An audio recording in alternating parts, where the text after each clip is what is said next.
Hi hello ನಮಸ್ತೆ ಸ್ನೇಹಿತರೆ, ತಮ್ಮೆಲ್ಲರಿಗೂ target coaching centre Vijayapura YouTube ತರಗತಿಗೆ ತಮ್ಮೆಲ್ಲರಿಗೂ ಸ್ವಾಗತ. ಇವತ್ತಿನ ಒಂದು ವಿಶೇಷ ತರಗತಿ ಏನಂದರೆ ಇತಿಹಾಸಕ್ಕೆ ಸಂಬಂಧಪಟ್ಟಂಥ ಕೆಲವೊಂದು ಪ್ರಶ್ನೆಗಳನ್ನು ತೊಗೊಂಡು ಬಂದೀನಿ. ಅದು KE ನಡೆಸ್ತಕ್ಕಂಥ ಮಾದರಿಯಲ್ಲಿ. ಓಕೆ, ಅಂದರೆ ನೀವು ಆಲ್ರೆಡಿ ಅವರ ಮಾದರಿ ನೋಡಿದಿರಿ. ಯಾವ ರೀತಿ ಅಂದ್ರೆ ಹೊಂದಿಸಿ ಬರಲಿಕ್ಕೆ ಕೇಳ್ತಕ್ಕಂಥದ್ದು, ಹೊಂದಿಸಿ ಪ್ರಶ್ನೆಗಳನ್ನು ಕೇಳ್ತಾ ಇದ್ದಾರೆ. ಮ್ಯಾಚ್ ದ ಫಾಲೋಯಿಂಗ್ ಪ್ರಶ್ನೆಗಳು ಕೂಡ ಬರ್ತಾ ಇದ್ದಾವೆ. ನೆಕ್ಸ್ಟ್ ಹೇಳಿಕೆ ರೂಪದಲ್ಲಿ ಕೂಡ ಪ್ರಶ್ನೆಗಳನ್ನು ಕೇಳ್ತಾ ಇದ್ದಾರೆ. ಹೇಳಿಕೆ ರೂಪದಲ್ಲಿ ಕೂಡ ಪ್ರಶ್ನೆಗಳು ಕೇಳ್ತಾ ಇದ್ದಾರೆ. ಹಾಗಾಗಿ ಇದೇ ರೀತಿ ಏನು ಟ್ರೆಂಡ್ ಇದೆಯಲ್ಲ, ಆ ಟ್ರೆಂಡಿಗೆ ತಕ್ಕಂಗೆ ನಾವು ಕೂಡ ಏನು ಮಾಡೋಣ, ಕ್ವಶನ್ಸ್ಗಳನ್ನು ನೋಡೋಣ. ಅದೇ ಥರದ ಟ್ರೆಂಡ್ ಕ್ವಶನ್ಸ್ಗಳನ್ನು ನಾನು ತೊಗೊಂಡು ಬಂದಿದ್ದೀನಿ ಸ್ನೇಹಿತರೆ. ನೋಡಿ, ಮೊದಲ ಪ್ರಶ್ನೆ ನೋಡಿ, ಇದು ಕರ್ನಾಟಕ ಇತಿಹಾಸಕ್ಕೆ ಸಂಬಂಧಪಟ್ಟಂಥ ಪ್ರಶ್ನೆ ಆಗೈತೆ. ಹೇಳಿಕೆ 1ರಲ್ಲಿ ಏನು ಕೊಟ್ಟಂದ್ರೆ, ಪಟ್ಟದಕಲ್ಲು ಚಾಲುಕ್ಯರ ವಾಸ್ತುಶಿಲ್ಪಕ್ಕೆ ಪ್ರಸಿದ್ಧವಾಗಿದೆ ಅಂತ ಕೊಟ್ಟಿದ್ದಾನೆ. ಅಂದ್ರೆ ಪಟ್ಟದಕಲ್ಲು ಏನಪ್ಪ ಅಂದ್ರೆ ಚಾಲುಕ್ಯರ ವಾಸ್ತುಶಿಲ್ಪಕ್ಕೆ ಪ್ರಸಿದ್ಧವಾಗಿದೆ. ಎರಡನೇ ಹೇಳಿಕೆ ನೋಡ್ರಿ, ಐಹೊಳೆ ಶಾಸನವು 1ನೇ ಪುಲಕೇಶಿಯ ಸೈನಿಕ ಸಾಧನೆಗಳನ್ನು ವಿವರಿಸುತ್ತದೆ ಅಂತ ಕೊಟ್ಟಿರ್ತಕ್ಕಂಥದ್ದು. ನೆಕ್ಸ್ಟ್ 3ನೇ ಹೇಳಿಕೆ ನೋಡ್ರಿ, ಐಹೊಳೆ ಶಾಸನವನ್ನು ರವಿಕೀರ್ತಿ ರಚಿಸಿದನು ಅಂತ ಕೊಟ್ಟಿರ್ತಕ್ಕಂಥದ್ದು. ಓಕೆ, ಹಾಗಾದರೆ ಇದಕ್ಕೆ ಸರಿಯಾದದ್ದು ಯಾವುದು ಅಂತೇಳಿ ಮತ್ತೆ 4 ಆಯ್ಕೆಗಳನ್ನು ಕೊಟ್ಟಿದ್ದಾನೆ. ನಿಮಗೆ ಆಯ್ಕೆ ಕಾಣ್ತಾ ಇದ್ದಾವೆ. ಓಕೆ ನೋಡಿ, ನೀವು ಇದು ರೆಕಾರ್ಡ್ ಕ್ಲಾಸ್ ಆಗಿರುತ್ತೆ.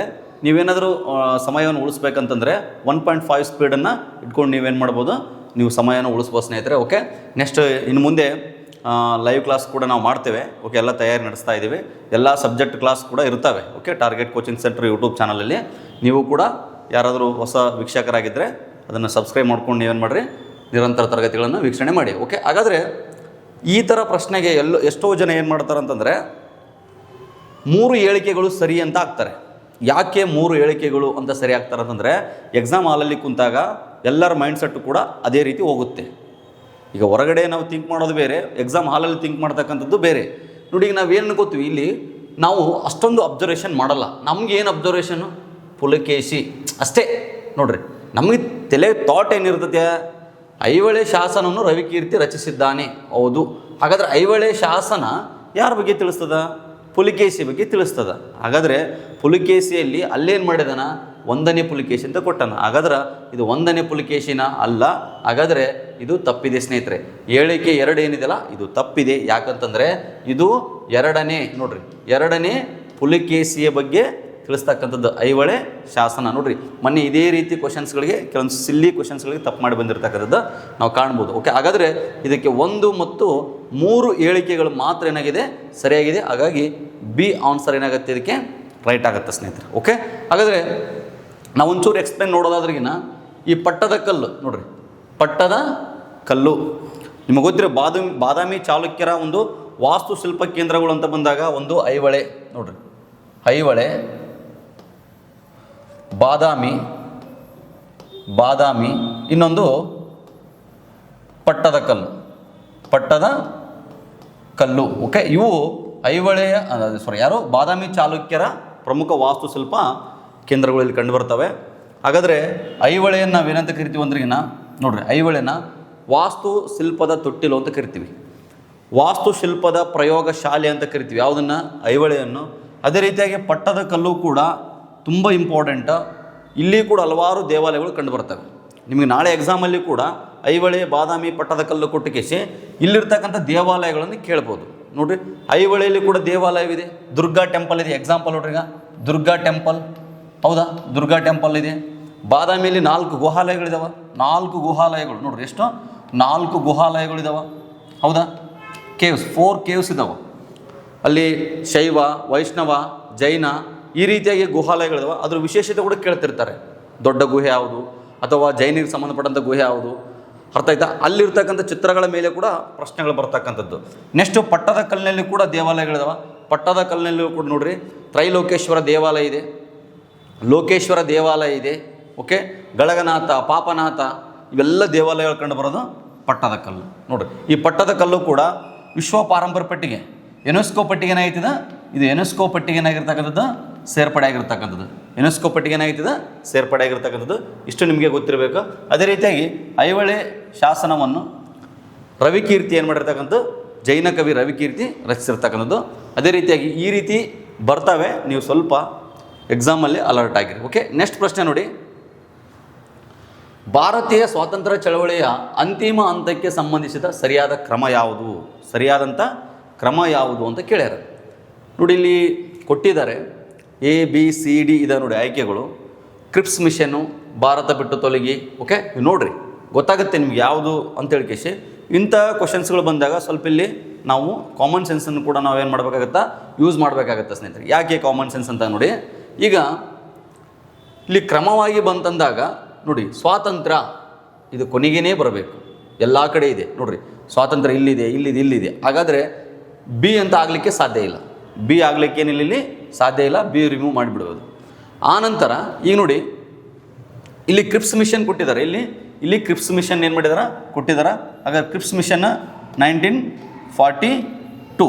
ಓಕೆ, ನೆಕ್ಸ್ಟು ಕ್ಯಾಬಿನೆಟ್ ಕೊಟ್ಟಿದ್ದಾರೆ 1946. ಕ್ಯಾಬಿನೆಟ್ ಆಯೋಗ 1946. ಓಕೆ, ಭಾರತ ಬಿಟ್ಟು ತೊಲಗಿ ಚಳವಳಿ 1942 ಆಗಸ್ಟ್ 8ಕ್ಕೆ ಆಗುತ್ತೆ. ನೋಡ್ರಿ ಇಲ್ಲಿ ಎರಡು ಸೇಮ್ ಇದಾವ, ಎರಡು ಸೇಮ್, ಇದು ಸೇಮ್ ಇದೆ. ಹಾಗಾದರೆ ಒಂದೇ ವರ್ಷಗಳು ಇದಾವೆ ಇಲ್ಲಿ. ಹಾಗಾಗಿ ನೀವು ನೋಡ್ಕೋಬೇಕು, ಇಲ್ಲಿ ಡೇಟ್ ಕೂಡ ಇಂಪಾರ್ಟೆಂಟ್ ಆಗುತ್ತೆ ನೋಡಿ. ಹಾಗಾದರೆ ಇದು ಕೂಡ ಆಗಲಿಕ್ಕೆ ಸಾಧ್ಯ ಇಲ್ಲ. ಯಾಕಂತಂದರೆ ಕ್ರಿಪ್ಸ್ ಮಿಷನ್ ನಂತರ ಇಲ್ಲಿ ಭಾರತ ಬಿಟ್ಟು ತೊಲಗಿ ಚಳವಳಿ ಬರಬೇಕಾಗಿತ್ತು. ಬಟ್ ಯಾವ್ದು ಬಂದಿದೆ, ಕ್ಯಾಬಿನೆಟ್ ಆಯೋಗ ಬಂದಿದೆ. ಹಾಗಾದರೆ ಇದಕ್ಕೆ ಸರಿಯಾದಂಥ ಉತ್ತರ ಯಾವುದಾಗುತ್ತೆ ನೋಡಿ ಸ್ನೇಹಿತರೆ. ಫಸ್ಟು ಕ್ರಿಪ್ಸ್ ಮಿಷನ್ ಇದೆ. ಓಕೆ, 1942. ಕ್ವಿಟ್ ಇಂಡಿಯಾ ಚಳವಳಿ ಇದು ಕೂಡ 1942. ಕ್ರಿಪ್ಸ್ ವೈಫಲ್ಯದ ಕಾರಣದಿಂದನೇ ನಮ್ಮ ಭಾರತದಲ್ಲಿ ಈ ಕ್ವಿಟ್ ಇಂಡಿಯಾ ಮೂವ್ಮೆಂಟ್ ಏನಾಗುತ್ತೆ, ಸ್ಟಾರ್ಟ್ ಆಗುತ್ತೆ. ಹಾಗಾದರೆ ಕ್ಯಾಬಿನೆಟ್ ಮಿಷನ್ ಬರುತ್ತೆ. ಈ ಕ್ಯಾಬಿನೆಟ್ ಆಯೋಗದ ಪ್ರಕಾರ ಏನಪ್ಪ ಅಂದ್ರೆ ಸಂವಿಧಾನ ರಚನೆ ಆಗುತ್ತೆ. ನೆಕ್ಸ್ಟ್ ಅದೇ ರೀತಿಯಾಗಿ ಕೊನೆಗೆ 1947 ಆಗಸ್ಟ್ 15ರಲ್ಲಿ ಏನಾಗುತ್ತೆ, ಸ್ವಾತಂತ್ರ್ಯ ಆಗುತ್ತೆ ಅನ್ನೋದು ನಿಮಗೆ ಗೊತ್ತಿರಬೇಕು. ಓಕೆ, ನೆಕ್ಸ್ಟ್ ಪ್ರಶ್ನೆ ನೋಡೋಣ. ನೋಡಿ, ಕೆಳಗಿನ ಹೇಳಿಕೆಗಳನ್ನು ಪರಿಗಣಿಸಿ. ನೋಡಿ ಏನಿದೆ, 3 ಹೇಳಿಕೆಗಳು ಕೊಟ್ಟಾರ. ಅಲ್ಲಿ ಮೇಲಿನ ಹೇಳಿಕೆಗಳಲ್ಲಿ ಸರಿಯಾದದ್ದು ಯಾವುದು ಅಂತ ಕೇಳಿರ್ತಕ್ಕಂಥದ್ದು. 1857ರ ದಂಗೆಯು ಮೀರತ್ನಲ್ಲಿ ಆರಂಭವಾಯಿತು. ಎರಡನೇದು, ಬಹದ್ದೂರ್ ಶಾ ಅಂದರೆ ಎರಡನೇ ಬಹದ್ದೂರ್ ಶಾ ಅವರನ್ನು ದಂಗೆಕೋರರು ಭಾರತದ ಚಕ್ರವರ್ತಿಯಾಗಿ ಘೋಷಿಸಿದರು. ನೆಕ್ಸ್ಟ್ 1857ರ ದಂಗೆಯ ನಂತರ ಈಸ್ಟ್ ಇಂಡಿಯಾ ಕಂಪನಿಯ ಆಡಳಿತ ಏನಾಯಿತು, ಕೊನೆಗೊಂಡಿತು ಅಂತ ಕೊಟ್ಟಿರ್ತಕ್ಕಂಥದ್ದು. ಹಾಗಾದರೆ ನೋಡಿ ಇಲ್ಲಿ ಹೇಳಿಕೆಗಳಿದಾವೆ. ಹಾಗಾದರೆ ಇಲ್ಲಿ ಹೇಳಿಕೆಗಳು ಯಾವ್ಯಾವ ಸರಿ ಅಂತಂದ್ರೆ ನೋಡ್ರಿ, ಇವು 3 ಹೇಳಿಕೆಗಳು ಸರಿ ಇದಾವೆ. ಹಾಗಾಗಿ ಡಿ ಈಸ್ ರೈಟ್ ಆನ್ಸರ್. ನೋಡಿ ನಿಮಗೆ 1857ರ ಸ್ವಾತಂತ್ರ್ಯ ಸಂಗ್ರಾಮದ ಮೇಲೆ ಪ್ರಶ್ನೆ ಬಂದೇ ಬರುತ್ತೆ ಸ್ನೇಹಿತರೆ, ಪ್ರಶ್ನೆ ಬರುತ್ತೆ. ಹಾಗಾಗಿ ನೀವು ಅಲ್ಲಿ ಕೆಲವೊಂದಿಷ್ಟು ಬೇಸ್ ಪಾಯಿಂಟ್ ಒಂದಿಗೆ ನೋಡ್ರಿ, 1857ರ ಸ್ವಾತಂತ್ರ್ಯ ಸಂಗ್ರಾಮ ಭಾರತದ ನೋಡ್ರಿ, 1857ರ ಭಾರತೀಯ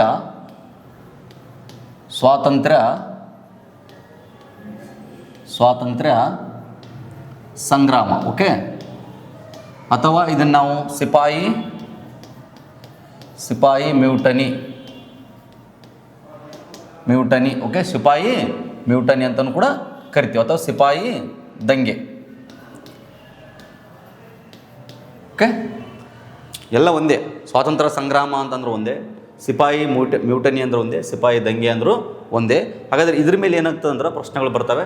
ಇದನ್ನು ನೀವು ನೀಟಾಗಿ ಕ್ಲಿಯರಾಗಿ ಓದ್ಕೋಬೇಕು ಇದನ್ನು. ಓಕೆ, ಇದು ಯಾಕಂತಂದರೆ ಇದು ಸುಮಾರು ಕ್ಲಾಸ್ಗಳು ತೊಗೋತಿದ್ದು. ನಾನು ಆಲ್ರೆಡಿ ಈ ಥರ ಕ್ಲಾಸ್ಗಳನ್ನು, ಈ ಟಾಪಿಕ್ಗೆ ಸಂಬಂಧಪಟ್ಟಂಥ ಕ್ಲಾಸನ್ನು ನಾನು ಟಾರ್ಗೆಟ್ ಯೂಟ್ಯೂಬ್ ಚಾನಲಲ್ಲಿ ಮಾಡಿದ್ದೀನಿ, ಅಲ್ಲಿ ಹೋಗಿ ನೋಡ್ಕೊರಿ. ಅಂದರೆ ಸ್ಟೆಪ್ ವೈಸ್ ಮಾಡಿದ್ದೀನಿ ನಾನು. ಓಕೆ, ನಿಮಗೆ ಕೆಲವೊಂದು ಬೇಸಿಕ್ ಪಾಯಿಂಟ್ಸ್ ಏನು ಗೊತ್ತಿರಬೇಕಂತಂದರೆ, ದಂಗೆ ನಡೆದಂಥ ಸ್ಥಳ ನೋಡ್ರಿ, ಇಲ್ಲಿ ದಂಗೆ ನಡೆದ ಸ್ಥಳ. ಓಕೆ, ದಂಗೆ ನಡೆದ ಸ್ಥಳ, ಇದ್ರ ಬಗ್ಗೆ ನಿಮಗೆ ಕಲ್ಪನೆ ಇರಬೇಕು, ಚೆನ್ನಾಗಿ ತಿಳ್ಕೊಂಡಿರಬೇಕು. ನೆಕ್ಸ್ಟು ಆ ದಂಗೆಯನ್ನು ಹತ್ತಿಕ್ಕಿದ ಬ್ರಿಟಿಷ್ ಆಫೀಸರ್ಸ್ಗಳು, ಬ್ರಿಟಿಷ್ ಅಧಿಕಾರಿಗಳು ಕೂಡ ನೆನ್ಪಿಟ್ಕೋಬೇಕು. ಈ ಕ್ವಶನ್ಸ್ಗಳು ಟ್ರೆಂಡ್ ಅದೇ ಬರ್ತಾ ಇದೆ ಈಗ. ಬ್ರಿಟಿಷ್ ಅಧಿಕಾರಿಗಳ ಹೆಸರುಗಳನ್ನು ಕೂಡ ಏನು ಮಾಡಿರಿ, ನೆನ್ಪಿಟ್ಕೋರಿ. ಓಕೆ, ಎಕ್ಸಾಂಪಲ್ ಕೊಡೋದಾದ್ರೆ ಈಗ ನೋಡ್ರಿ, ಕಾನ್ಪುರ ದಂಗೆ ಆಯಿತು. ಕಾನ್ಪುರ ದಂಗೆ ನೋಡ್ರಿ, ಕಾನ್ಪುರ ದಂಗೆ ಆಗುತ್ತೆ. ಯಾರು, ಈ ಒಂದು ನಾನಾ ಸಾಹೇಬನ ನಾಯಕತ್ವದಲ್ಲಿ. ಓಕೆ, ನೆಕ್ಸ್ಟ್ ಅದೇ ರೀತಿ ಈ ದಂಗೆನ ಹತ್ತಿಕ್ಕಿದವ್ರು ಯಾರು, ಬ್ರಿಟಿಷ್ ಅಧಿಕಾರಿ ಅಂತಂದಾಗ ಕ್ಯಾಂಪ್ಬೆಲ್. ನೋಡ್ರಿ, ಯಾರು, ಕ್ಯಾಂಪ್ಬೆಲ್. ನಾನು ಎಕ್ಸಾಂಪಲ್ ಹೇಳ್ತಾ ಇದ್ದೀನಿ, ಕ್ಯಾಂಪ್ಬೆಲ್. ಓಕೆ, ನೆಕ್ಸ್ಟು ಝಾನ್ಸಿ ದಂಗೆ ಆಗುತ್ತೆ. ನೋಡ್ರಿ, ಝಾನ್ಸಿ ದಂಗೆ ಆಗುತ್ತೆ. ಈ ದಂಗೆನ ಹತ್ತಿಕ್ಕಿದವ್ರು ಯಾರು ಅಂತಂದ್ರೆ ಯುರೋಜ್. ನೋಡ್ರಿ, ಯಾರು? ಬ್ರಿಟಿಷ್ ಅಧಿಕಾರಿ ಯುವರೋಜ್. ದೆಹಲಿ ದಂಗೆ ಆಗುತ್ತೆ ನೋಡ್ರಿ, ದೆಹಲಿಲಿ ಕೂಡ ಆಗುತ್ತೆ ದಂಗೆ. ನಿಕೋಲ್ಸನ್ ಅನ್ನೋನು ಏನು ಮಾಡ್ತಾನೆ, ಹಡ್ಸನ್ ನಿಕೋಲ್ಸನ್ ಅನ್ನೋ ಏನು ಮಾಡ್ತಾನೆ, ದಂಗೆನ ಹತ್ತಿಕ್ತಾನೆ. ಹಾಗಾಗಿ ಇದನ್ನು ಕೂಡ ಒಂದಿವ್ಸ ಬರ್ಲಿಕ್ಕೆ ಕೇಳ್ತಾರೆ. ನೆಕ್ಸ್ಟು ಈ ದಂಗೆ ನಡೆದ ಸ್ಥಳ, ಆ ದಂಗೆಯ ಸ್ಥಳದ ನಾಯಕತ್ವವನ್ನು ಯಾರು ವಹಿಸ್ಕೊಂಡಿದ್ರು ಕೂಡ ಕೇಳ್ತಾರೆ. ಹಾಗಾದರೆ ಲೀಡರ್ಸ್ ಕೂಡ ಇಂಪಾರ್ಟೆಂಟ್. ಇಲ್ಲಿ ನಿಮಗೆ ಲೀಡರ್ಸ್ ಮೇಲೆ ಕೂಡ ಪ್ರಶ್ನೆಗಳು ಬರ್ತವೆ. ಈ ಟಾಪಿಕ್ಕಿಂದ ಏನಾಗ್ತಾ ಇದ್ದಾವೆ, ಪ್ರಶ್ನೆಗಳು ಜಾಸ್ತಿ ಬರ್ತಿದ್ದಾವೆ. ನೆಕ್ಸ್ಟು ಆ ಒಂದು ದಂಗೆಯ ಕುರಿತು ಇತಿಹಾಸಕಾರರು ಏನು ಹೇಳಿದರು ಅಂತ ಕೂಡ ಕೇಳ್ತಾ ಇದ್ದಾರೆ. ನಾಳೆ ಅದು ಕೂಡ ನಿಮ್ಗೆ ಏನು ಬರ್ಬೋದು, ಸ್ಟೇಟ್ಮೆಂಟ್ ಲೆವೆಲ್ ಕ್ವಶನ್ ಬರ್ಬೋದು ನಿಮಗೆ. ಓಕೆ, ಎಕ್ಸಾಂಪಲ್ ನೋಡ್ರಿ, ಈ ಎಸ್ ಎನ್ ಸೇನ್ ಅಂತ ಬರ್ತಾರೆ ಒಬ್ಬರು. Okay, S N Sen. ಈ ಎಸ್ ಎನ್ ಸೇನ್ ಏನು ಹೇಳ್ತಾನೆ ಅಂತಂದರೆ ನೋಡ್ರಿ, ಯಾವ ಹೋರಾಟವು ಈ ಒಂದು ಸೈನಿಕ ಕಾರಣದಿಂದ ಆರಂಭವಾಯಿತು, ಅದು ಕೊನೆಯದಾಗಿ ಅದು ರಾಷ್ಟ್ರೀಯ ಮಹತ್ವವನ್ನು ಏನು ಮಾಡಿತು, ಪಡೆದುಕೊಂಡಿತು. ಓಕೆ, ಅದೇ ರೀತಿಯಾಗಿ ಆ ರೀತಿ ಹೇಳಿಕೆಗಳು ನಿಮಗೆ ಎಕ್ಸಾಮಲ್ಲಿ ಕೇಳ್ತಾರೆ. ಓಕೆ, ಸುಮಾರು ಜನ ಹೇಳಿಕೆಗಳು ಏನು ಮಾಡಿದ್ದಾರೆ, ಕೊಟ್ಟಿದ್ದಾರೆ ಇದ್ರ ಮೇಲೆ. ಓಕೆ, ಇದು ನಿಮಗೆ ಗೊತ್ತಿರಲಿ. ನೆಕ್ಸ್ಟ್ ಪ್ರಶ್ನೆ ನೋಡೋಣ. ನೋಡಿರಿ, ಮತ್ತೆ ಕೆಳಗಿನ ಹೇಳಿಕೆಗಳನ್ನು ಪರಿಗಣಿಸಿ. ಭಾರತೀಯ ರಾಷ್ಟ್ರೀಯ ಕಾಂಗ್ರೆಸ್ ನೋಡ್ರಿ 1885ರಲ್ಲಿ ಸ್ಥಾಪನೆ ಆಯಿತು ಅಂತ ಕೊಟ್ಟಿದ್ದಾರೆ. ಎರಡನೇ ನೋಡ್ರಿ, ಕಾಂಗ್ರೆಸ್ನ ಮೊದಲ ಅಧಿವೇಶನ ಬಾಂಬೆಯಲ್ಲಿ ನಡೀತು ಅಂತ ಕೊಟ್ಟಿದ್ದಾರೆ. ನೆಕ್ಸ್ಟ್ ಅದಾದ ನಂತರ WC ಬ್ಯಾನರ್ಜಿ ಕಾಂಗ್ರೆಸ್ನ ಮೊದಲ ಅಧ್ಯಕ್ಷರಾಗಿದ್ದರು ಅಂತ ಕೊಟ್ಟಿದ್ದಾರೆ. ಹೇಳಿಕೆಗಳು ಈ ರೀತಿ ಇದಾವೆ. ಓಕೆ, ನೋಡ್ರಿ, WC ಬ್ಯಾನರ್ಜಿ ಕಾಂಗ್ರೆಸ್ನ ಮೊದಲ ಅಧ್ಯಕ್ಷರಾಗಿದ್ದರು ಅಂತ ಇದೆ. ಹಾಗಾದರೆ ಇದಕ್ಕೆ ಈ ಒಂದು ಹೇಳಿಕೆಗಳಿಗೆ ಯಾವ್ಯಾವ ಸರಿ ಇದಾವಪ್ಪ ಅಂತಂದ್ರಿಗಿನ ಎಲ್ಲವೂ ಕೂಡ ಸರಿ ಇರ್ತಕ್ಕಂಥದ್ದು. ನೋಡ್ರಿ, ಅಂದರೆ 1885ರಲ್ಲಿ ಡಿಸೆಂಬರ್ 28ರಂದು ಏನಾಯಿತು, ಡಿಸೆಂಬರ್ 28ರಂದು ಕಾಂಗ್ರೆಸ್ ಸ್ಥಾಪನೆ ಆಯಿತು. ಕಾಂಗ್ರೆಸ್ನ ಮೊದಲ ಅಧಿವೇಶನ ಬಾಂಬೆಯಲ್ಲಿ ನಡೀತು. ನೋಡ್ರಿ, ತೇಜ್ಪಾಲ್ ಗೋಕುಲ್ದಾಸ್ ಸಂಸ್ಕೃತ ಕಾಲೇಜಲ್ಲಿ ನಡೆಯುತ್ತೆ. ನೆಕ್ಸ್ಟ್ ನೋಡಿ, ಇಲ್ಲಿ WC ಬ್ಯಾನರ್ಜಿ ಮೊದಲ ಅಧ್ಯಕ್ಷತೆಯನ್ನು ವಹಿಸ್ಕೊಳ್ತಾರೆ. ನಿಮಗೆ ಗೊತ್ತಿರಬೇಕು. ಓಕೆ, ಹಾಗಾದರೆ ಕಮೆಂಟ್ ಮಾಡಿರಿ, ಈ ಅಧಿವೇಶನದಲ್ಲಿ ಎಷ್ಟು ಪ್ರತಿನಿಧಿಗಳು ಭಾಗವಹಿಸಿದ್ರು ಅನ್ನೋದನ್ನೇ ಮಾಡಿರಿ ನೀವು ಆ ಕಮೆಂಟ್ ಬಾಕ್ಸಲ್ಲಿ ತಿಳಿಸಿ ಸ್ನೇಹಿತರೆ. ಹಾಗಾದರೆ 1 ಮತ್ತು 2 ಮತ್ತು 3 ಇದಕ್ಕೆ ಸರಿಯಾಗಿರ್ತಕ್ಕಂಥದ್ದು. ಓಕೆ, 1 ಮತ್ತು 2 ಸರಿಯಾಗಿರ್ತಕ್ಕಂಥದ್ದು. ಓಕೆ, ಹಾಗಾದರೆ ಇಲ್ಲಿ ನಿಮಗೆ ಈಗ ನೆಕ್ಸ್ಟ್ ಎಕ್ಸಾಮಲ್ಲಿ ಏನು ಕೇಳ್ತಾನೆ ಅಂತಂದ್ರೆ ನೋಡಿ, ಸೇಮ್ ಈಗ ನಾವು 3 ರೀತಿಯ ಟಾಪಿಕ್ಗಳನ್ನು ಗಮನ ಹರಿಸ್ಬೇಕು ಇಲ್ಲಿ. ಅಂದರೆ ಸುಮಾರು ನೋಡ್ರಿ 59 ಅಧಿವೇಶನಗಳು ನಡೆದವು. ಎಷ್ಟು? 59 ಅಧಿವೇಶನಗಳು ನಡೆದವು ಸ್ನೇಹಿತರೆ. 59ರಲ್ಲಿ ನೀವು ಒಂದು 15ರಿಂದ 20 ಅಧಿವೇಶನಗಳನ್ನು ನೀವು ನೆನ್ಪಿಟ್ಕೊಳ್ಬೇಕಾಗತ್ತೆ. ಅಂದರೆ ಭಾಳ ಮಹತ್ವ ಇರತಕ್ಕಂಥ ಅಧಿವೇಶನಗಳು, ವಿಶೇಷತೆ ಹೊಂದಿರತಕ್ಕಂಥ ಅಧಿವೇಶನಗಳು. ಎಕ್ಸಾಂಪಲ್ ನಾನು ಹೇಳ್ತೀನಿ. ವಿಶೇಷತೆ ಅಂತಂದರೆ ಈಗ ಲಕ್ನೋ ಅಧಿವೇಶನ. ಓಕೆ, ಇದು ವಿಶೇಷತೆ. ಓಕೆ, ಸೂರತ್ ಅಧಿವೇಶನ. ಓಕೆ, ಈ ರೀತಿ.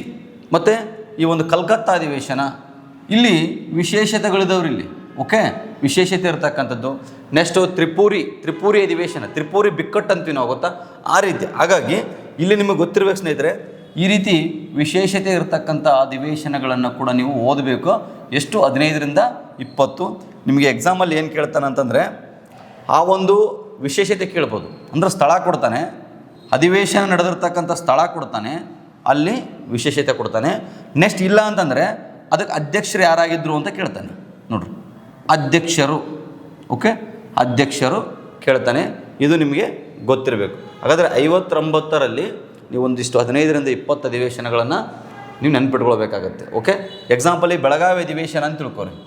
ಬೆಳಗಾವಿ ಅಧಿವೇಶನ ಇದೆಲ್ಲರಿಗೆ ಗೊತ್ತು ನಮಗೆ. ಏನು ಬೆಳಗಾವಿ ಅಧಿವೇಶನ ಅಂತಂದಾಗ ಇದು ಗಾಂಧೀಜಿ ವಹಿಸ್ಕೊಂಡಿದ್ರು. ಇದು 39ನೇ ಅಧಿವೇಶನ ಆಗುತ್ತೆ. ಇದು ಗಾಂಧೀಜಿ ವಹಿಸ್ಕೊಂಡಿರ್ತಕ್ಕಂಥ ಏಕೈಕ ಅಧಿವೇಶನ ಅಂತ ಗೊತ್ತಾಗುತ್ತೆ. ಬಟ್ ಆದರೆ ಈ ಬೆಳಗಾವಿ ಅಧಿವೇಶನದ ಮೇಲಿನ ಏನು ಮಾಡ್ತಾನೆ ಅಂತಂದರೆ ಸ್ಟೇಟ್ಮೆಂಟ್ ಲೆವೆಲ್ ಕ್ವಶನ್ಗಳನ್ನು ಕೊಡ್ತಾನೆ. ಓಕೆ, ಬೆಳಗಾವಿ ಅಧಿವೇಶನ ನೋಡ್ರಿ, ಈ ಬೆಳಗಾವಿ ಸೆಷನ್ಗೆ ಸಂಬಂಧಪಟ್ಟಂಥ ಯಾವ ಹೇಳಿಕೆಗಳು ಸರಿಯಾಗಿವೆ ಅಂತ ಕೇಳ್ತಿರ್ತಾನೆ. ಓಕೆ, ಅದು ಒಂದು ಏನಪ್ಪ ಅಂತಂದ್ರಿಗಿನ ಈಗ ಅಲ್ಲಿ ನಡೆದಿರ್ತಕ್ಕಂಥ ಘಟನೆಗಳು, ಅಲ್ಲೇನು ಏಕೀಕರಣ ಸಭೆ ನಡೀತು, ಮತ್ತು ಖಿಲಾಫತ್ ಸಮ್ಮೇಳನ ನಡೆಯುತ್ತೆ. ಓಕೆ, ಮತ್ತು ಸಾಮಾಜಿಕ ಸಭೆ ನಡೆಯುತ್ತೆ. ಮೊನ್ನೆ ಎಕ್ಸಾಮಲ್ಲಿ ಕೇಳಿದ್ರು, ಯಾವುದು ಈ ಪಂಪಾ ಸರೋವರ ಅಂತೇಳಿ ಅಲ್ಲಿ ಇರ್ತಕ್ಕಂಥದ್ದಕ್ಕೆ ಯಾವ ಹೆಸರಿಂದ ಕರೆದ್ರು ಅಂತ ಕೊಟ್ಟಿದ್ರು ಎಕ್ಸಾಮಲ್ಲಿ. ಹೌದಾ? ಪಂಪಾ ಸರೋವರ ಅಂತೇಳಿ ಕೇಶ್. ಓಕೆ, ಹಾಗಾಗಿ ವೇದಿಕೆ ಕೂಡ ಕೇಳ್ಬೋದು ನಾಳೆ. ಆ ವೇದಿಕೆಯ ಹೆಸರೇನಂದ್ರಿಗಿನ ವಿಜಯನಗರ ವೇದಿಕೆ, ವಿಜಯನಗರ ವೇದಿಕೆ. ಈ ರೀತಿ ಸ್ಟೇಟ್ಮೆಂಟ್ ಲೆವೆಲ್. ನೆಕ್ಸ್ಟ್ ಗಾಂಧೀಜಿಯ ಭಾಷಣವನ್ನು ಟ್ರಾನ್ಸ್ಲೇಟ್ ಮಾಡಿದವರು ಯಾರು ನೋಡ್ರಿ. ಹಾಗಾದರೆ ಗಾಂಧೀಜಿ ಕನ್ನಡ ಬರ್ತಾ ಇರಲಿಲ್ಲ. ಹಾಗಾದರೆ ಗಾಂಧೀಜಿ ಭಾಷಣನ ಟ್ರಾನ್ಸ್ಲೇಟ್ ಮಾಡಿರೋ ಒಬ್ಬರಲ್ಲಿ ಅವ್ರ ಹೆಸರು ಕೂಡ ಕೇಳ್ತಾರೆ. ಓಕೆ, ಅವ್ರ ಹೆಸರು ಯಾರು ಗೊತ್ತಿದ್ರೆ ನೀವು ಕಮೆಂಟಲ್ಲಿ ತಿಳಿಸ್ರಿ. ಓಕೆ, ಹಾಗಾದರೆ ಬೆಳಗಾವಿ ಅಧಿವೇಶನದಲ್ಲಿ ಗಾಂಧೀಜಿಯ ಭಾಷಣವನ್ನು ಕನ್ನಡಕ್ಕೆ ಭಾಷಾಂತರಿಸಿದ ಅಥವಾ ತರ್ಜುಮೆ ಮಾಡಿರ್ತಕ್ಕಂಥ ವ್ಯಕ್ತಿ ಯಾರು? ಓಕೆ, ನೆಕ್ಸ್ಟು ಇವೆಲ್ಲವೂ ಕೂಡ ನೀವು ನೀಟಾಗಿ ಓದಬೇಕಾಗತ್ತೆ. ನೆಕ್ಸ್ಟು ಈ ಸೂರತ್ ಅಧಿವೇಶನ ಬಗ್ಗೆ ನೀಟಾಗಿ ಯಾಕೆ ಸೂರತ್ ಒಡಕಾಯಿತು ಇವೆಲ್ಲವೂ ಕೂಡ ಸ್ಟೇಟ್ಮೆಂಟ್ ಲೆವೆಲಲ್ಲಿ ಬರ್ತವೆ. ನಾನು ಜಸ್ಟ್ ನಿಮಗೆ ಒಂದು ತೋರಿಸ್ಲಿಕ್ಕೆ ಕ್ವಶನ್ಸ್ಗಳನ್ನು ತೊಗೊಂಡಿರೋದು. ಈಗ ಒಂದೇ ಕ್ಲಾಸಲ್ಲಿ ಎಲ್ಲ ಹೇಳೋಕ್ಕಾಗಲ್ಲ, ಹೌದಾ? ಹಾಗಾಗಿ ನಿಮಗೆ ಒಂದು ನಾನು ಏನಪ್ಪ ಅಂದ್ರೆ ಐಡಿಯಾ ಕೊಡ್ತಾ ಇದ್ದೀನಿ ಅಷ್ಟೇ ನೋಡಿ. ಓಕೆ, ಹಾಗಾದರೆ 15ರಿಂದ 20 ಅಧಿವೇಶನಗಳು ಓದ್ರಿ. ನೆಕ್ಸ್ಟು ಈ ರೀತಿ ಇರುತ್ತೆ ವಿಶೇಷತೆ, ಸ್ಥಳ, ಅಲ್ಲಿರ್ತಕ್ಕಂಥ ಅಧ್ಯಕ್ಷರು ಅವೆಲ್ಲವನ್ನು ಕೂಡ ಓದ್ಕೊರಿ. ಓಕೆ, ನೆಕ್ಸ್ಟು ನೋಡಿ ಮತ್ತೆ ಕೆಳಗಿನ ಏಳಿಗೆಗಳನ್ನು ಪರಿಗಣಿಸಿ. ನೋಡಿ, ಸರ್ವೆಂಟ್ಸ್ ಆಫ್ ಇಂಡಿಯಾ ಸೊಸೈಟಿಯನ್ನು ಗೋಪಾಲಕೃಷ್ಣ ಗೋಖಲೆ ಸ್ಥಾಪಿಸಿದರು. ಓಮ್ ರೂಲ್ ಚಳವಳಿಯಲ್ಲಿ ಆನಿ ಬೆಸೆಂಟ್ ಪ್ರಮುಖ ಪಾತ್ರ ವಹಿಸಿದರು. ಓಕೆ, ಲಕ್ನೋ ಒಪ್ಪಂದವು 1916ರಲ್ಲಿ ನಡೆಯಿತು. ನೋಡಿರಿ, ಲಕ್ನೋ ಒಪ್ಪಂದವು 1916ರಲ್ಲಿ ನಡೆಯಿತು. ಅಂದರೆ ಇವು ಮಾಡರ್ನ್ ಇಂಡಿಯನ್ ಹಿಸ್ಟ್ರಿಗೆ ಸಂಬಂಧಪಟ್ಟಂಥ ಕೆಲವೊಂದಿಷ್ಟು ಕ್ವಶನ್ಸ್ಗಳಾಗಿದ್ದಾವೆ. ನಿಮಗೆ ಈಸಿ ಆಗ್ಬೋದು. ಇದೇ ಮೆಥಡಲ್ಲಿ ಸ್ವಲ್ಪ ಕಠಿಣತೆಯಿಂದಿರತಕ್ಕಂಥ ಕಂಟೆಂಟ್ನ ಕೂಡ ಕೊಡ್ಬೋದು. ಓಕೆ, ಹಾಗಾಗಿ ಇಲ್ಲಿ ಕೂಡ ಡಿ ಆಗುತ್ತೆ ಸ್ನೇಹಿತರೆ. 1, 2, 3 ಇವು ಮೂರು ಕೂಡ ಏನಿದಾವೆ ಸರಿಯಾಗಿರ್ತಕ್ಕಂಥದ್ದು. ನಿಮಗೆಲ್ಲ ಗೊತ್ತಿದೆ ಲಕ್ನೋ ಒಪ್ಪಂದ 1916ರಲ್ಲಿ ಆಗುತ್ತೆ. ಓಕೆ, 1916ರಲ್ಲಿ. ಯಾಕಂದರೆ ಇಲ್ಲಿ INC ನೋಡ್ರಿ, INC ಮತ್ತು ಮುಸ್ಲಿಂ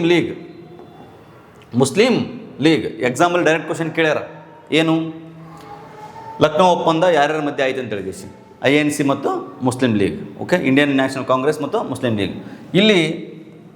ಅಲ್ಲಿ ಏನು ಸೂರತ್ ಒಡಕಲ್ಲಿ ಕಾಂಗ್ರೆಸ್ ಏನು ಡಿವೈಡ್ ಆಗಿತ್ತಲ್ಲ, ಇಲ್ಲಿ ಒಗ್ಗೂಡುತ್ತೆ. ಓಕೆ, ನರಮ್ದಳ ಮತ್ತು ಗರಮ್ದಳ ಇದು ಒಂದಾಯಿತು ಅನ್ನೋದು ನಿಮಗೆ ಗೊತ್ತಿರಬೇಕು, ಒಂದುಗೂಡಿತು ಅನ್ನೋದು ನಿಮಗೆ ಗೊತ್ತಿರಬೇಕು ಸ್ನೇಹಿತರೆ. ಓಕೆ, ಹಾಗಾಗಿ ಇವೆಲ್ಲವೂ ಕೂಡ ನಿಮಗೆ ಗೊತ್ತಿರಬೇಕು. ನೆಕ್ಸ್ಟ್ ಆನಿ ಬೆಸೆಂಟ್ ಅವರು ಕೂಡ ಈ home rule league, okay, home rule league HRL ಅಂತ ಕರಿತೀವಲ್ಲ, ಓಮ್ ರೂಲ್ ಲೀಗ್, ಇದಕ್ಕೆ ಪ್ರಮುಖ ಪಾತ್ರ ವಹಿಸ್ತಾರೆ. ಯಾಕಂದ್ರೆ ಆ ಒಂದು ಕಲ್ಪನೆ ಕೊಟ್ಟವರೇ ಯಾರಪ್ಪ ಅಂದ್ರಿಗಿನ ಆನಿ ಬೆಸೆಂಟ್ ಅವರು. ಹಾಗಾದ್ರೆ ಫಸ್ಟ್ ಸ್ಟಾರ್ಟ್ ಮಾಡಿದ್ರು ಯಾರು ಅಂದ್ರಿಗಿನ ಅದನ್ನು ತಿಲಕ್ ಅವರು. ನೋಡ್ರಿ, ತಿಲಕರು ಏನು ಮಾಡಿದ್ರು, ಪುನಾದಲ್ಲಿ ಏನು ಮಾಡಿದ್ರು, ಇದನ್ನು ಸ್ಟಾರ್ಟ್ ಮಾಡಿದ್ರು ಸ್ನೇಹಿತರೆ. ಓಕೆ, ಓಮ್ ರೂಲ್ ಲೀಗ್ ಚಳವಳಿನ ಏನು ಮಾಡಿದರು, ತಿಲಕರು ಸ್ಟಾರ್ಟ್ ಮಾಡ್ತಾರೆ ಎಲ್ಲಿ, ಪುಣೆಯಲ್ಲಿ. ಹಾಗಾದರೆ ಆನಿ ಬೆಸೆಂಟ್ ಅವರು ಎಲ್ಲಿ ಸ್ಟಾರ್ಟ್ ಮಾಡಿದ್ರು ಅಂತಂದರೆ ಮದ್ರಾಸ್ನ ಅಡಿಯಾರ. ನೋಡ್ರಿ, ಮದ್ರಾಸ್ನ ಅಡಿಯಾರದಲ್ಲಿ ಏನು ಮಾಡಿರ್ತಕ್ಕಂಥ ಇವರು ಸ್ಥಾಪನೆ ಮಾಡಿರ್ತಕ್ಕಂಥದ್ದು. Okay, yes. ಹಾಗಾದರೆ ಸರ್ವೆಂಟ್ಸ್ ಆಫ್ ಇಂಡಿಯಾ ಸೊಸೈಟಿಯನ್ನು ಗೋಪಾಲಕೃಷ್ಣ ಗೋಖಲೆ, ಮಂದಗಾಮಿಗಳಲ್ಲಿ ಪ್ರಮುಖ ವ್ಯಕ್ತಿಯಾಗಿರ್ತಕ್ಕಂಥ ಗೋಪಾಲಕೃಷ್ಣ ಗೋಖಲೆ ಅವರು ಏನು ಮಾಡ್ತಾರೆ, ಸ್ಥಾಪನೆ ಮಾಡ್ತಾರೆ ಅನ್ನೋದು ನಿಮಗೆ ಗೊತ್ತಿರಬೇಕು. Okay, S. ನೆಕ್ಸ್ಟ್ ಪ್ರಶ್ನೆ ನೋಡೋಣ.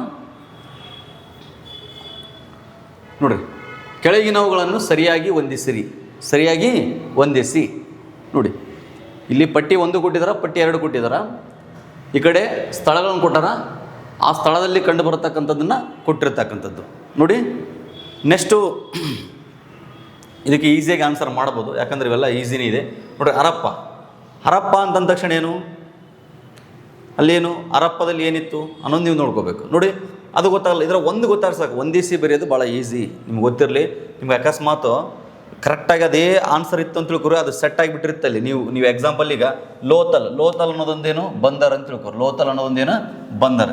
ಬಿ ಏನಿರಬೇಕು, ಬಿ ಬಂದುಬಿಟ್ಟು 1 ಇರಬೇಕು. ನೋಡಿರಿ, ಇಲ್ಲಿ ಒಂದಿದೆ, ಇಲ್ಲಿ ಒಂದಿದೆ. ನೋಡಿರಿ, ಇಲ್ಲಿ ಒಂದಿದೆ.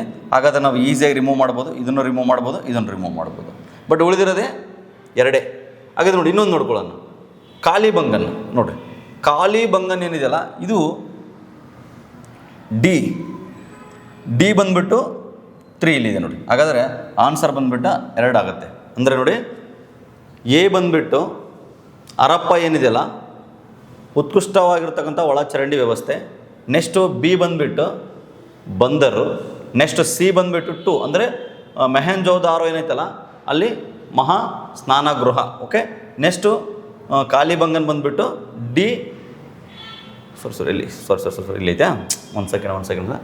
ಎ ಹರಪ್ಪ ಉತ್ಕೃಷ್ಟ ಒಳಚರಂಡಿ ವ್ಯವಸ್ಥೆ, B 1. Okay, next Mohenjo-daro C2 ಆಗಬೇಕು ನೋಡಿ, C2 ಮಹಾ ಸ್ನಾನಗೃಹ. Okay, great ಬ್ಯಾತ್. Okay, next Kalibangan ಬಂದುಬಿಟ್ಟು ಉಳುಮೆ ಮಾಡಿದ ಹೊಲ. ಓಕೆ, ಇದು ನಿಮಗೆ ಗೊತ್ತಿರಬೇಕು. ಈ ರೀತಿ ಪ್ರಶ್ನೆಗಳು ಬರ್ತವೆ. ಇನ್ನೂ ಇದು ಒಂದೇ ಅಲ್ಲ. ಈಗ ಎಕ್ಸಾಂಪಲ್ ನೋಡ್ರಿ, ಎಚ್ ಆಕಾರದ ಸಮಾಧಿಗಳು ಕಂಡು ಬರ್ತವೆ. ಹರಪ್ಪದಲ್ಲಿ ಏನಾಗ್ತವೆ, ಎಚ್ ಮಾದರಿಯ ಸಮಾಧಿಗಳು ಕಂಡು ಬರ್ತವೆ. ಅಲ್ಲಿ ಉಗ್ರಾಣಗಳು ಕಂಡು ಬರ್ತವೆ. ನಾಳೆ ಉಗ್ರಾಣಗಳು ಕೊಡ್ಬೋದು. ಉಗ್ರಾಣಗಳನ್ನು ಏನು ಮಾಡ್ಬೋದು, ಕೊಡ್ಬೋದು. ಮತ್ತು ಇಲ್ಲಿ ಒಳಚರಂಡಿ ಅಂತ ಕೊಟ್ಟಿದ್ದಾನೆ. ಓಕೆ, ಒಳಚರಂಡಿ ಎಲ್ಲ ಕಡೆ ಇದೆ. ಅಂದರೆ ಉತ್ಕೃಷ್ಟವಾಗಿರ್ತಕ್ಕಂಥ ಒಳಚರಂಡಿ ವ್ಯವಸ್ಥೆ ಹೊಂದಿತ್ತು. ಯಾವುದು, ಹರಪ್ಪ ಅನ್ನೋದು ನಿಮಗೆ ಗೊತ್ತಿಲ್ಲ ಸ್ನೇಹಿತರೆ. ಓಕೆ, ಎಸ್, ನಿಮಗೆ ಇದನ್ನ ಹಿಡ್ಕೊಂಡು ಏನು ಮಾಡ್ಬೇಕಂದ್ರೆ ನೀವು ಓದಿರ್ತಕ್ಕಂಥದ್ದನ್ನೇ ಸ್ವಲ್ಪ ಏನು ಮಾಡಬೇಕು, ಡೀಪಾಗಿ ತಿಳ್ಕೊಳ್ಬೇಕು. ನೆಕ್ಸ್ಟ್ ಇದಾದ ನಂತರ ನೋಡಿ, ಕೆಳಗಿನವುಗಳನ್ನು ಸರಿಯಾಗಿ ಹೊಂದಿಸಿ. ಪಟ್ಟಿ 1, ಪಟ್ಟಿ 2. ಈಸಿ, ಫಸ್ಟ್ ಕ್ಲಾಸ್ ಈಸಿ ಇರಲಿ ಅಂತಲೇ ಈಸಿ ತೊಗೊಂಡಿನಿ ನಿಮಗೆ ಪ್ಯಾಟ್ರನ್ ತಿಳಿಸ್ಲಿಕ್ಕೆ. ಬಟ್ ನೆಕ್ಸ್ಟ್ ಏನೈತಲ್ಲ ಭಾಳ ಸ್ವಲ್ಪ ಡಿಫಿಕಲ್ಟ್ ಆಗಿರ್ತಕ್ಕಂಥ ಕ್ವಶನ್ಗಳನ್ನು ತೊಗೋತೀನಿ ನೋಡಿ. ಈ ಕಡೆ ಶಾಸನಗಳು ಕೊಟ್ಟಾರ, ಈ ಕಡೆ ಸಂಬಂಧಪಟ್ಟಂಥ ಅರಸರುಗಳು ಕೊಟ್ಟಿದ್ದಾರೆ. ಓಕೆ, ಹಾಗಾದ್ರೆ ನೋಡಿ ಇಲ್ಲೇನು ಕೊಟ್ಟಿದ್ದಾರೆ, ಆಯ್ಕೆಗಳು ಇದಾವೆ, ಕೋಡ್ ಇದೆ. ಕೋಡ್ ಮುಖಾಂತರ ನಾವೇನು ಮಾಡ್ಬೇಕು, ಆಯ್ದುಕೊಳ್ಬೇಕು. ಅಲಹಾಬಾದ್ ಸ್ತಂಭ ಶಾಸನ ಯಾರಿಗೆ ಸಂಬಂಧಪಟ್ಟದ ಅಂತ ನೋಡ್ಬೇಕು ನಾವು. ಎಕ್ಸಾಂಪಲ್, ಈಗ ಅಲಹಾಬಾದ್ ಸ್ತಂಭ ಶಾಸನ, ಈಗ ಸಮುದ್ರಗುಪ್ತ ಇದೆ ಅಂತ ತಿಳ್ಕೊರಿ. ಎಲ್ಲಿದೆ ನೋಡಿ, ನಿಮಗೆ ಇದು ಒಂದೇ ಗೊತ್ತಿತ್ತು ಅಂತ ತಿಳ್ಕೊರಿ. ಎಕ್ಸಾಂಪಲ್, ಇದು ಒಂದೇ ಗೊತ್ತಾಯ್ತು ಅಂದ್ರೆ ಈಗ ಎ ರೈಟ್ ಆನ್ಸರ್. ಯಾಕಂತಂದರೆ ಎಲ್ಲಿ ಏನೂ ಇಲ್ಲ, 3 ಇಲ್ಲ, ಇಲ್ಲಿ ಇಲ್ಲ, ಇಲ್ಲಿ ಇಲ್ಲ, ಇಲ್ಲಿ ಇಲ್ಲ. ಓಕೆ, ಈಸಿಯಾಗಿ ಕಂಡು ಬಿಡ್ಬೋದು ನಾವು.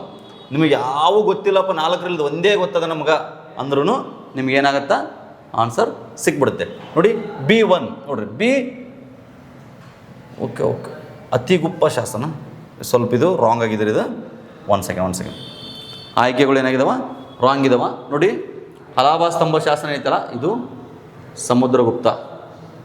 ಓಕೆ, ಶಿಲಾಶಾಸನಗಳು ಅಂತಂದಾಗ ಅಶೋಕ, ಶಿಲಾಶಾಸನಗಳ ಪಿತಾಮಹ ಅಂತ ಕರೀತಾರೆ. ನೆಕ್ಸ್ಟು ಜುನಾಗಢ ಶಾಸನ ಅಂತಂದಾಗ ರುದ್ರದಾಮನ್. ಓಕೆ, ನೆಕ್ಸ್ಟ್ ಅತಿಗುಪ್ತ ಶಾಸನ ಕಾರವೇಲ. ಓಕೆ, ಇಲ್ಲಿ ಸ್ವಲ್ಪ ಟೈಪಿಂಗ್ ಮಿಸ್ಟೇಕ್ ಆಗಿದ್ದು ಅನಿಸ್ತದ. ಈಗೇನಾಗಬೇಕು, ಎ ಬಂದುಬಿಟ್ಟು 3 ಆಗಬೇಕು. ಓಕೆ, ಇಲ್ಲಿದೆ. ನೆಕ್ಸ್ಟ್ ಬಿ ಬಂದುಬಿಟ್ಟು ಏನಾಗಬೇಕು, ಅತಿಗುಪ್ತ ಶಾಸನ ಇದು 2 ಆಗಬೇಕಿದು ನೋಡಿರಿ. ಇದು ಏನಾಗಬೇಕಾಗಿತ್ತು, ಅತಿಗುಪ್ತ ಶಾಸನ ಐತಲ್ಲ ಇದು 2 ಆಗಬೇಕಾಗಿತ್ತು. ಜುನಾಗಢ ಶಾಸನ ಸಿ ಬಂದುಬಿಟ್ಟು 4 ಆಗಬೇಕಾಗಿತ್ತು ಇದು. ಓಕೆ, ಡಿ ಶಿಲಾಶಾಸನ ಬಂದುಬಿಟ್ಟು 1. ಓಕೆ, ಇದು ಏನಾಗ್ತಾಯಿತ್ತು, ಸರಿಯಾದಂಥ ಉತ್ತರ ಆಗ್ತಾಯಿತ್ತು ಸ್ನೇಹಿತರೆ. Okay, S. ಓಕೆ, ಇಷ್ಟು ಇವತ್ತಿನ ಕ್ಲಾಸ್. ನಾಳೆಯಿಂದ ಅಥವಾ ನಾಡಿದ್ದು ಲೈವ್ ಕ್ಲಾಸ್ ಕೂಡ ಏನಾಗ್ತಾ ಸ್ಟಾರ್ಟ್ ಆಗುತ್ತೆ. ಹಾಗಾಗಿ ಇವತ್ತು ಸ್ವಲ್ಪ ಕಡಿಮೆ ಸಮಯದಲ್ಲಿ ಮಾಡೀನಿ ಮತ್ತು ಸ್ವಲ್ಪ ಸ್ಪೀಡ್ ಮಾಡಿದ್ದೀನಿ. ನಿಮಗೇನಾದರೂ ಅನಿಸಿದ್ರೆ ಕಮೆಂಟಲ್ಲಿ ತಿಳಿಸಿ. ಓಕೆ, ಥ್ಯಾಂಕ್ ಯು ಸ್ನೇಹಿತರೆ. ಓಕೆ.